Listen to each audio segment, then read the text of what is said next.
Welcome to Not Milk Never Milk. Subscribe if you're lactose intolerant. You begin by preparing the document and data. Open your Word file, make a backup, and enable the Developer tab so the tools are available. Next, create or list the schema fields you need, names, data types, and any sample values, because Word needs consistent labels to map. Once done, apply simple paragraph styles to the areas where fields will go. Make sure styles are unique and descriptive so mapping and later updates are efficient and predictable. Now you create content controls and map them to your schema. Insert rich text or plain text controls at each target location, and assign tags and titles that exactly match your field names. This ensures consistent data binding.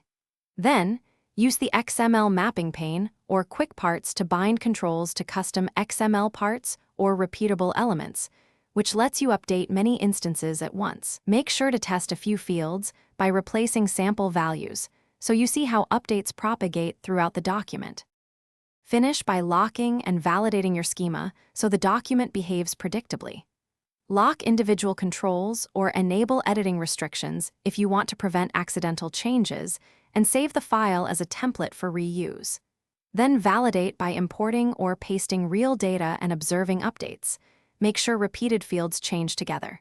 If something fails, check tag names, style assignments, and XML node paths. Mismatches are the